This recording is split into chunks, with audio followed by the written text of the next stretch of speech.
Welcome back to the Mad Genius Thesis, where we like to dig into the link between creativity and mental illness, Yeah, always a fascinating discussion. and sometimes a pretty controversial one. Oh, absolutely.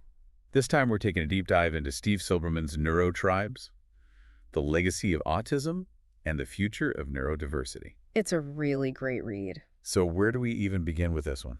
Well, Silberman drops this story right at the beginning about an autistic boy who designs this vibrating vest so he can hug himself Oh, wow. because he just craves that sensory input. Oh, that's kind of heartbreaking. It is. But also kind of genius. Right. Like you really get a sense of how differently autistic people experience the world. Yeah, and I think that's one of Silberman's big points, that autism isn't just about deficits, it's a different way of thinking and interacting with the world. And sometimes that different way of thinking leads to incredible creativity. Absolutely. So where does Silberman go from there? He takes us through the history of autism, right? He does, and he starts by, kind of busting some myths about autism. Okay, like what? Well, he traces a lot of these misconceptions back to some of the early pioneers in the field, like Hans Asperger. Asperger, like Asperger syndrome? Exactly, yeah. I know it's part of the autism spectrum, but honestly, I don't know much about the history. Yeah, well, Asperger was one of the first to identify what we now call autism. Oh, wow. But back then, in the 1930s, he called it autistic psychopathy. Okay. And he was really focused on the strengths and the challenges that came with it. So he saw their potential, their unique way of thinking, even back then. He did. He really did. I can't imagine that was a popular view back in the 30s. No, it wasn't. And tragically, Asperger was working in Vienna when the Nazis came to power. Oh, right, of course. And many of his patients ended up becoming victims of their eugenics Oh, programs. that's awful. It's a reminder of how prejudice, can just completely derail scientific progress. Had have devastating consequences for real people. Absolutely. Yeah. Silberman really drives that point home. He does. He talks about how we lost so much potential knowledge because of the interruption of Asperger's work. And because of the tragic loss of so many lives. Yes, exactly. It makes you think, like, where would we be now if his work had continued? Right. It's chilling. I mean, we're still trying to figure out autism today. It's true, and it's interesting to compare Asperger's work to Leo Kanner, who was doing research in the U.S. around the same time. Oh, yeah, he's the one who actually coined the term autism, right? He did, yeah. But didn't he have a pretty negative view of autism? Unfortunately, yeah. I vaguely remember something about refrigerator mothers. You're right. That's where that comes from. Oh, gosh. Yeah, Kanner focused a lot on the social and emotional challenges of autistic kids. Okay. And he developed this theory that blamed parents, especially mothers, for their child's autism. It's just, wow, you can't even imagine the guilt that must have caused those parents. It was incredibly damaging, and Silberman really gets into how this theory took hold. And really for decades, right? For decades, yeah, within the psychoanalytic community. And that influenced how the public viewed autism.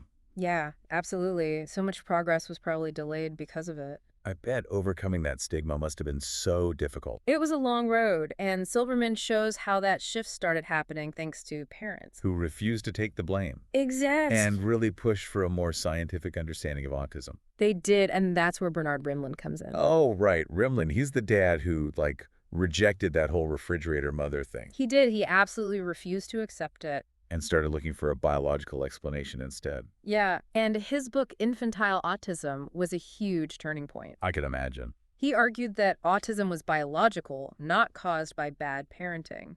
That must have been a relief to so many parents. It was, and he really started a movement. Yeah, like parents finally felt empowered. They did. They really started advocating for their kids and demanding more research. It's amazing that these parents, driven by love for their kids, really changed everything. They really did. They were a force. And that led to a broader understanding of the autism spectrum. Oh, right? exactly. I mean, diagnoses like Asperger syndrome and PDD-NOS, they emerged later on, right? They did, and Silberman talks about how that happened. That recognition that autism isn't one size fits all. Right, it's a spectrum. We're finally starting to see the whole picture. Yeah, and that shift in thinking set the stage for the neurodiversity movement. Okay, so tell me more about that. Neurodiversity, I've heard the term, but I'm not sure I really get it. Yeah, it's basically this idea that autism isn't a disease to be cured, but just a different way of being. That's interesting. like a form of human variation. And a lot of this is being led by autistic people themselves, right? It is, yeah, people like Temple Grandin and Jim Sinclair. Okay, so what are they saying? They're saying instead of trying to fix autistic people, we should be creating environments where they can thrive. Where they can be themselves. Exactly, and where they can contribute their unique talents. It's about celebrating those differences instead of seeing them as deficits. Exactly. And Silberman really makes a case that the world is a richer place when we embrace that diversity. He does. He really does. I like that. Me too. Yeah. Yeah. And Silberman, he actually brings up some pretty compelling stories of autistic people who made amazing contributions to society, like Hugo Gernsback. Gernsback, wasn't he that guy obsessed with Martians? He was, yeah, the guy who thought they built canals on Mars to carry water. Right. And he came up with the word science fiction. He did, yeah. Science fiction, he called it at first. Okay, so wait, are you saying he was autistic? Well, Silberman doesn't actually say that outright. Okay. But he does point out that Gernsback was super into amateur radio. Oh, right, which you were saying before, how that was like this haven for people with autistic traits. Exactly. They Yeah. thrived in that kind of technical, systematic environment. Yeah, and Gernsback wasn't just into it. He was like a champion of that whole community. He published magazines that fueled their passion for technology, you know? So he gave them a space to really excel. He did, a space where their way of thinking was celebrated, not seen as weird. So the same traits that might make someone like Gernsback seem, I don't know, different or odd in other contexts Yeah. were actually assets in the world of amateur radio. Exactly, and that's where the whole Mad Genius Thesis thing gets really interesting. Okay, I see where you're going with this. Right.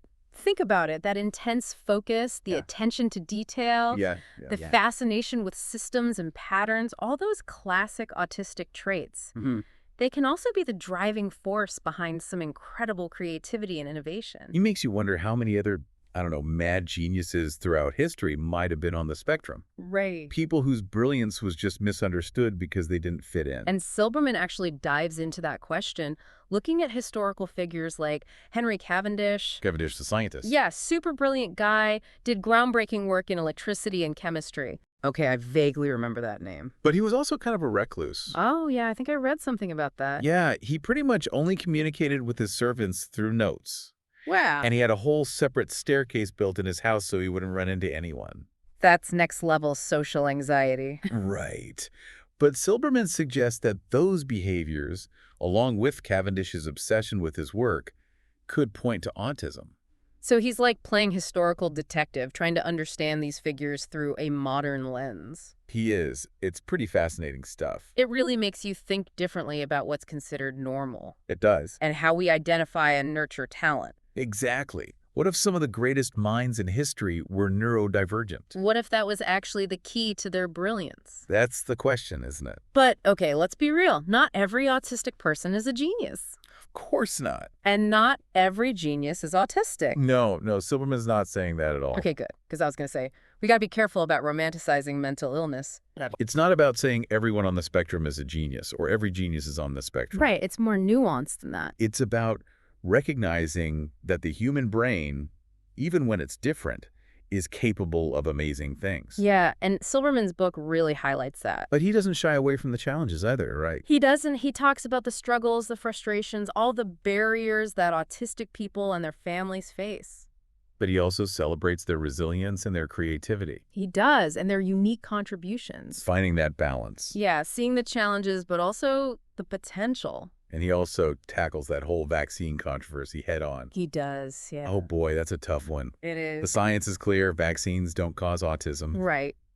But that fear and misinformation, it's still out there. It is, and Silberman traces that back to Andrew Wakefield's research, which we now know was completely bogus. Ugh, Wakefield, what a mess. Yeah, and Silberman shows how those false claims, plus the media hype, and a general distrust of authority. It all created this perfect storm. It did, this wave of panic that really hurt public health. It's scary how powerful misinformation can be. It is, especially when it preys on parents who just want to do what's best for their kids. Okay, so how does Silberman handle this?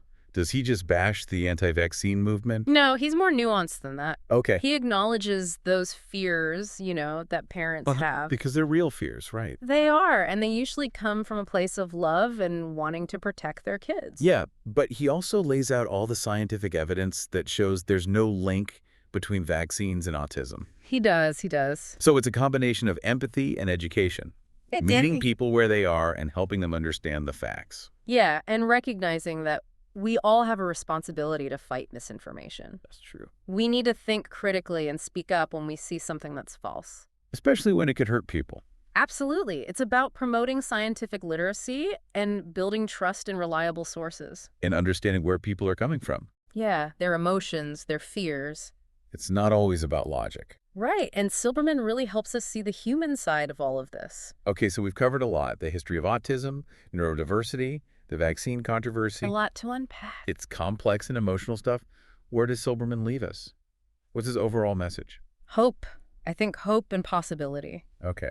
He argues that the future of autism isn't about finding a cure. It's about creating a world where autistic people are valued and empowered to live full lives. It's about changing the narrative, right? Exactly. Moving away from that deficit model and seeing neurodiversity as a strength. Yes, and that means a fundamental shift in how we view difference in general. Okay. There are many ways to be human, many ways to think and experience the world. Yeah. And those differences make us richer and more creative as a society. Okay, I love that message, but how do we actually make that happen? How do we create that kind of world? It's a big question, and Silberman doesn't lay out a step-by-step plan. But he stresses how important it is to listen to autistic voices. Right. To create environments that are inclusive and celebrate neurodiversity. Yeah. And to invest in research that focuses on understanding and supporting autistic people, not trying to change them. So empowering them to shape their own futures. Yeah. Empowering autistic people to help shape their own futures instead of, just speaking for them. Exactly. And I think that's where Silberman really shines. He doesn't just write about autistic people. Okay. He lets them speak for themselves. Which seems pretty important when you're talking about, a condition that affects communication. Absolutely. And those voices, they challenge a lot of our assumptions about autism. Okay, like how so? Well, they push back against that idea that autism is a tragedy or something to be, ashamed of. Right. They talk about the strengths, the unique perspectives that come with being autistic. It's like they're reclaiming the narrative. Yeah, exactly. Defining what autism means for themselves. And Silberman brings up some really amazing figures in that self-advocacy movement. Like Temple Grandin, for instance. Right. Temple Grandin. I know her name. She's a scientist and author. Yeah. And she's autistic, but what makes her so important to the neurodiversity movement? Well, she's had a huge impact on the livestock industry. Really? Yeah, she's designed all these more humane and efficient livestock handling facilities. Wow. And she did it by drawing on her own sensory sensitivities, her understanding of animal behavior. So she's using her autistic way of seeing the world to make a real difference. Exactly. And her writing has been super influential, too. Okay. She's helped people understand how autistic people think, Really getting inside their head. Yeah, challenging those stereotypes and really advocating for acceptance. So she's not just this successful scientist. She's also this powerful advocate for the autistic community. Yeah, she's a bridge between the neurotypical world and the neurodivergent world. I like that. A bridge. And then you've got Jim Sinclair. Jim Sinclair. Okay. Who wrote this essay called Don't Mourn for Us. Don't mourn for us. Okay. Which basically became this rallying cry for the whole neurodiversity movement. What was he saying in that essay? He basically said, stop looking at autism as a tragedy. Stop feeling sorry for us. Yeah. We're autistic. This is who we are. Wow, that's pretty powerful stuff. It is. He was really rejecting that whole idea that autistic people need to be fixed or cured. It's about accepting them for who they are, not trying to change them. Exactly. So thanks to advocates like Grandin and Sinclair, the neurodiversity movement is gaining momentum. It is. But what are they actually pushing for? What does that more accepting world look like to them? Well, for one thing, it means recognizing that there's no single right way to be autistic. Of course. It's a spectrum. Yeah, we talked about that. Lots of different experiences, abilities. It's about creating spaces where everyone can thrive no matter their neurotype. Exactly. And it also means ditching that idea that autistic people need to be fixed or made more normal. Right, they don't need to be fixed. We should be focusing on their strengths, giving them the support they need. Yeah, changing the environment, not the person. Yeah, and recognizing that autistic people have a lot to offer. They bring unique skills and perspectives. They do. So to bring it back to our whole Mad Genius Thesis thing, Yeah. it's not just about the potential for, extraordinary achievements. It's about the value of neurodiversity, period. Exactly, whether someone's a genius or not.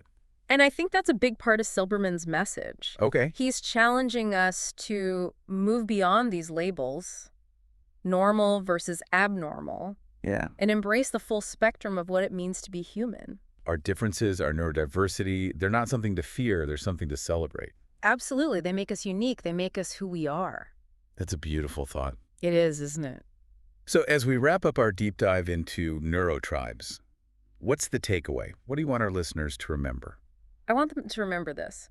Imagine a world where autism isn't seen as a bad thing, where autistic people are not just accepted, but celebrated for who they are. Yeah. Where neurodiversity is seen as a source of strength and innovation.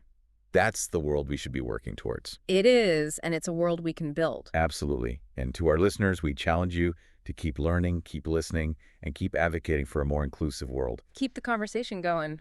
Until next time, keep diving deep.